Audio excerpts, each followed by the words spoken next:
Treasury Cabinet Secretary Henry Rotich lauded efforts by SRC in developing innovative plans to manage the wage bill, calling for a review of employment policies in the country to address the big concern. The countries that we are comparing ourselves, which are in middle income status, have wage bills to GDP of around 5% or below.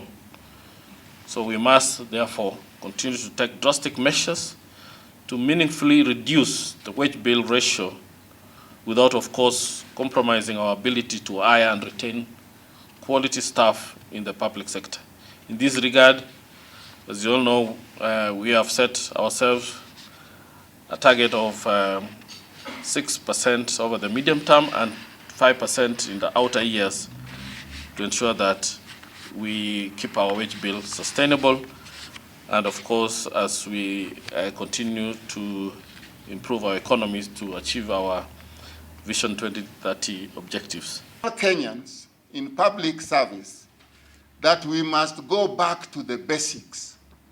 If we said ratio of public wage bill to ordinary revenue must not exceed 35%, we are going to work towards that. But we have no power as SRC. The power we have is to say as we are saying it now, and we expect the stakeholders to listen and Kenyans to understand. Rotich said time had come for the country to rethink if it wants to still cling on rewarding tenure.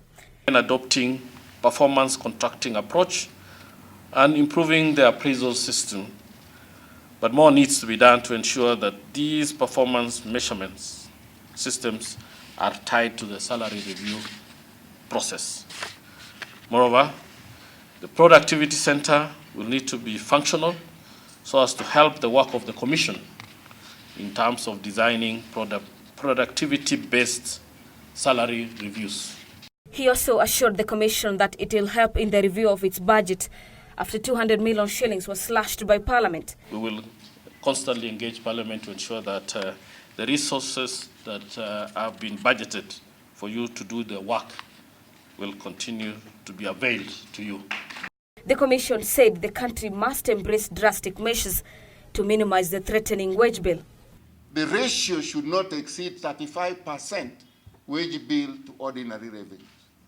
So now we are forcing you, Mr. Minister, to go and borrow more and more. What is even worse is you are now going to borrow more Eurobonds, going to borrow more from the Chinese, more from America, when you have lost your capacity to act competent.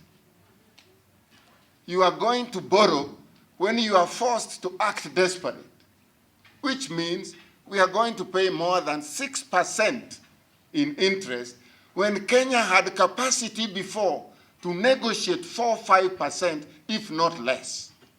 Now, we are told, take it or leave it.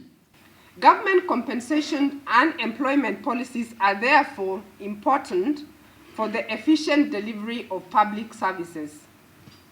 Presently, spending on the wage bill absorbs almost 50% of revenue.